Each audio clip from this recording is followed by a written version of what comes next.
원래 하려고 했던 사연이 또 있어요. 또 있어요? 네. 근데 공교롭게 또 근데 이혼에 관련된 건데 너 때문에 한 건 아니다. 너 때문에 이걸 보는 건 아니야. 딴 것도 있잖아. 아, 이거밖에 없어. 이걸 내가 원래 하려고 했어. 또 왜 근데 이걸 왜 오늘 하려고 그래 공교롭게? 이거? 아 그럼 내가 읽을게. 그럼 알았어. 잠깐만 기다려봐. 이것은 음. K 씨의 음. 상담입니다. 네. 안녕하세요 변호사님. 저는 지금 억울하게 상간녀 소송을 당하게 생긴 상황으로 답답한 심정에 메일을 보냅니다. 현재까지 오빠 동생 사이로 지내온 사람이 자기가 이혼을 했다며 오랜만에 술 한잔 하자길래 저는 문제가 생길 거란 생각은 전혀 하지 못하고 별뜻 없이 만났습니다. 몇 년 만에 만나서 술집에 가서 술을 마시며 어떻게 지내왔는지 이런저런 이야기를 하다가 코로나 거리두기로 인하여 10시까지 밖에서 먹을 수 없어서 모텔방을 잡아 술을 더 먹으러 이야기하게 되었습니다. 근데 이런 사람들 많아. 되게 많아. 내 주위에도 많아. 물론 하늘에 맹세하고 아무 일도 없었습니다. 저는 그렇게 먼저 나와 택시를 타고 집에 갔습니다. 그러고 며칠 뒤 그 사람이 와이프가 보냈다며 저희가 술집에서 술 먹고 있는 사진을 보내왔습니다. 불법 촬영 당했다고 생각한 저는 기분이 너무 나빠 괜히 엮이고 싶지 않아서 연락을 하지 않았으며 며칠 뒤 그 사람 와이프라는 사람에게 전화가 왔습니다. 와이프는 이미 모든 것을 다 알고 있으면서 저를 떠보는 듯한 느낌이 들었습니다.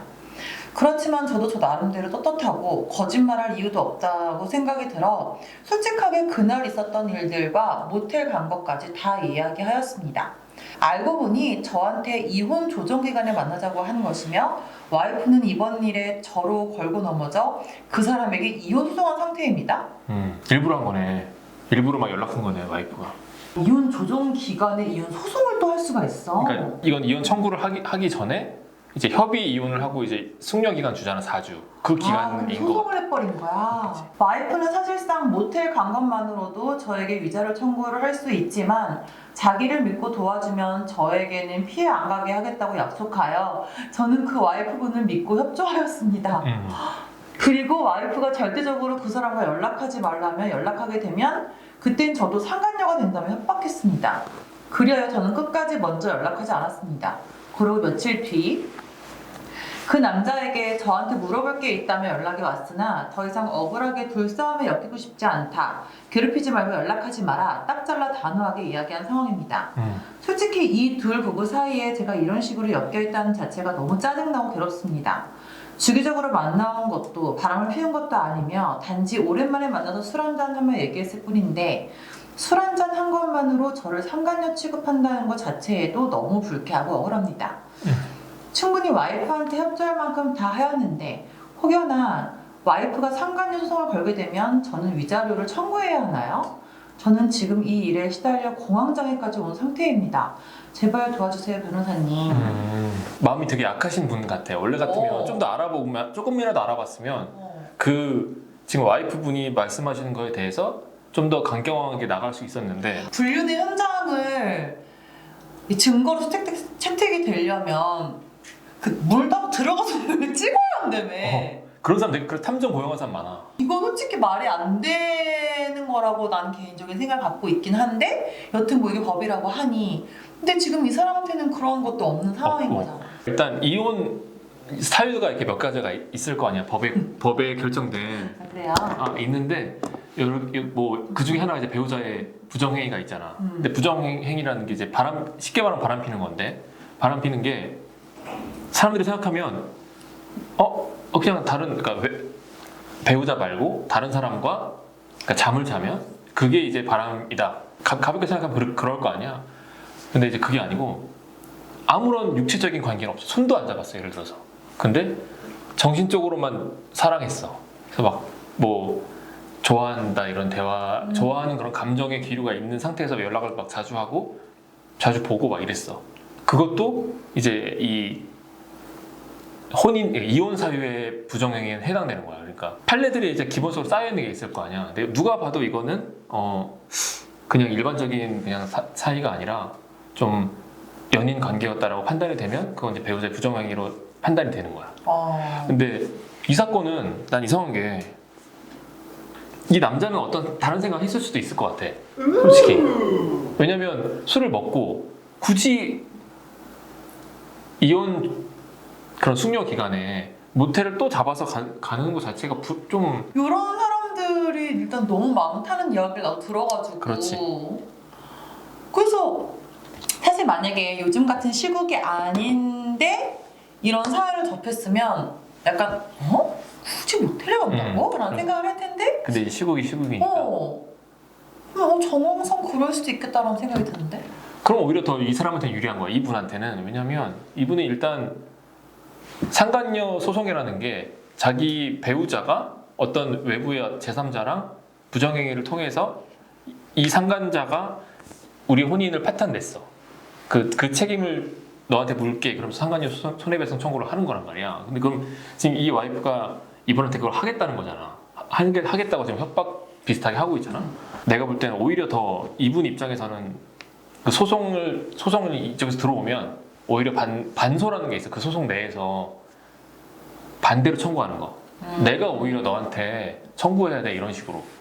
그렇게 해서 정신적으로 뭐 협박에 의한 뭐 정신적인 손해배상이라든지 아니면 뭐 상간녀가 아닌데도 불구하고 상간녀라고 한 거에 대해서 뭐 어떤 책임을 묻는다든지 이렇게 충분히 할 수 있을 것 같거든요. 왜냐면 상간녀가 일단 아니고 이분의 말이 진짜 아무런 사이도 아니었고 실제 그날 오랜만에 만난 게 다고 실제로 뭐 그 모텔 안에서 아무런 일도 안 생긴 게 사실이고 그리고 서로 연인도 아니었고 이랬을 경우에는 혼인에 이 사람은 그냥 이 남자가 나 이혼 이미 했고 오랜만에 그냥 근황이나 좀 궁금하니까 만나자 이렇게 해서 그냥 만나서 서로 얘기한 게 다인 거 아니야.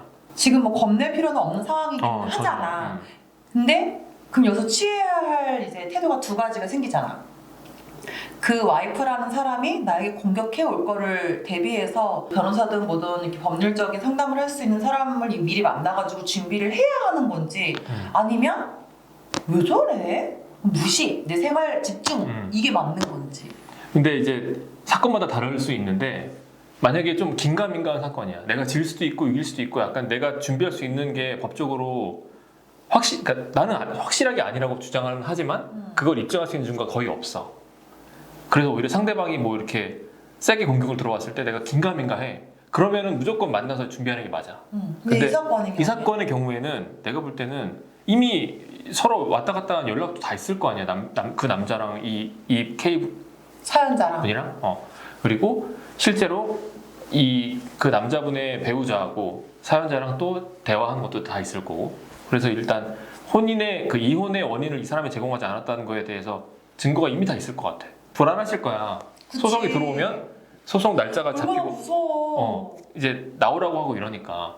근데 이제 중요한 건 이거야. 나오라고 하고 소장을 받고 이랬는데도 내가 무시하라는 말은 그것도 다 무시하라는 건 아니야. 출석은 하고 내가 할 말은 하고 내가 갖고 있는 그동안에 모았던 증거를 그냥 어떻게 제출할지 모르겠으면 그냥 재판 날에 들고 와도 돼. 어떻게 제출할지 몰라가지고 그냥 모아서 다 뽑아서 갖고 왔는데 이거 어떻게 제출해요? 그러면 굳이 변호사 서인한 필요 없이 안 해도 돼. 무조건 100% 이기겠다 내가 자신이 있으면. 근데 그 자신을 갖는 그게 어렵지. 그게 어렵잖아. 그러니까 그건 상담만 해봐도 되는 거지. 상담을 무료로 할 수 있는 곳은 대한법률구조공단이라는 데가 있어. 거기 가면 이제 다 무료로 해줘. 거긴. 이 정도면은 의뢰인님 혼자 가도 될 것 같아요라고 그렇게 말씀해 이야기해 주실 거야. 그런 조정 기간에 너무 좀 물론 이해는 되지. 너무 10시까지 아쉽고 이러니까 그런 마음은 충분히 이해가 되지만 그런 조정 기간에 조금만 더 주의했으면은 이제 이런 일이 일어나지 않았을 텐데 여튼 좀 안 좋은 일에 연루가 됐네 이 사람이. 그렇지. 근데 이 사연자는 몰랐잖아 조정 기간에. 그러니까. 그게 그 남자가 나쁜 거지. 내가 볼 땐. 결론은 이 사연자분은 걱정 안 하셔도 된다. 근데 친구가 이렇게 왔는데 또 친구한테 또 안 좋은 주제로 사연을 상담을 선택을 근데 해서. 뭐 오는 사연이 더 좋을 순 없겠지. 그렇죠. 같이 이제 얘기를 한 입장에서 우리 채널이 좀 어떤 컨텐츠를 했으면 좋겠다. 아니면 나는 장점만 잘하면 될 것 같아. 아니 그거는 내가 어떻게 그럼 천천히 하다 보면 나아지겠지. 처음부터 어떻게 잘하냐. 진짜? 친한 친구랑 해서 오늘 나도 되게 재밌었고 앞으로 너 유튜브를 다시 해서 좀 번창이 돼서 이제 거기에 놀러 가는 날이 왔으면 좋겠다. 번창하지 않으면 안 놀러 오실 건가요? 아니요. 일단 다시 시작을 하시면 알겠습니다. 오늘 즐거웠습니다. 짠으로 마무리를 할까요? 아 그래요. 네. 짠하고 이거 남은 것만 원샷 할까요? 어? 얼마 없으니까. 그래. 짠. 짠.